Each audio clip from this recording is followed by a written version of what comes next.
Conservation Minister Poto Williams, she was the Minister of Police for a while, wasn't she? She was bloody hopeless at that as well. So anyway, Conservation Minister Poto Williams signed off the Tūhoi Te Urewera plan to remove 44 dock huts from the Te Urewera, knowing it would be years before they were replaced. The public sentiment about the huts being removed has certainly been made very, very clear, and the community feels absolutely blindsided and they want their access back. Instead, Poto Williams told the iwi to go ahead and burn down those public huts. Yes, public huts, ones that were paid for by us. Yes, you and I, the taxpayer, and yet this crazy Labour minister, they're all crazy, gave instructions to those, well, whatever they are, who look after Te Urewera now, authority to burn down those huts. And why do they want to burn them down? Is because they were in disrepair and they were starting to fall apart. Now, why would that be? They were given, the Maori or the Tūhoi, were given $2 million a year from the Conservation Department to maintain and look after those, but it wasn't done. What happened to the $2 million? Well, you don't have to go very far.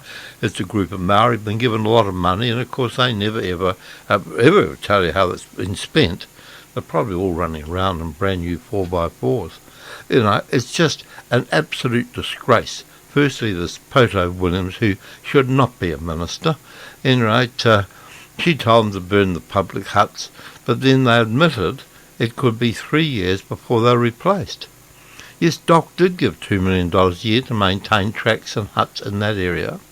So how did these huts get into a state of disrepair in the first place, and why is Doc not insisting the replacement huts are installed as soon as possible? Poto Williams has shown time and time and time and again that she's absolutely out of her depth as a minister. After messing up as police minister, now she seems intent on messing up conservation ministry as well. Mind you, is there anyone in that cabinet room, that Ardern cabinet room, are capable of doing anything? I don't think so. There's not one there that I'd employ. Really, think about it. If you were an employer, is there any minister in that Ardern cabinet room that you would even consider employing? Because I tell you what, I wouldn't touch any of them with a 40-foot pole. The New Zealanders are already distrusting of the co-governance model, but it's no wonder when it is how co-government arrangements is being carried out. And this is the whole thing, this is what we've been saying all along the way. Co-governance with the Maori is the most stupid thing that anyone could be actually promoting. And co-governance doesn't work and hasn't worked in any other country recently or in the past. So why should it work here in New Zealand, particularly when you have people like Poto Williams and you've got that Maori caucus who are quite prepared to screw you up, screw this country up, all for the sake of Maori? It's just incredible. It is absolutely incredible that anybody has got any faith, any time, or even like Maori anymore, because I tell you what, they are slowly destroying any credibility that they may have once had, and I feel very, very sorry for those Maori who don't like what's going on. They must feel so very, very embarrassed.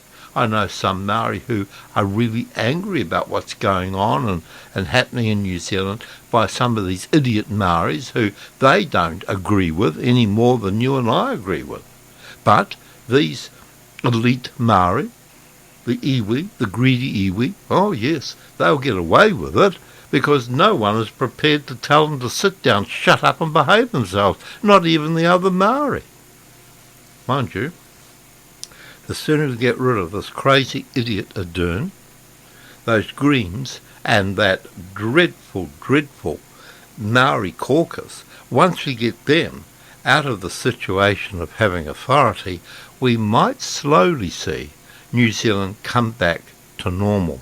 But unfortunately, it is going to take a number of years to get New Zealand back to where it should be, a country for all New Zealanders.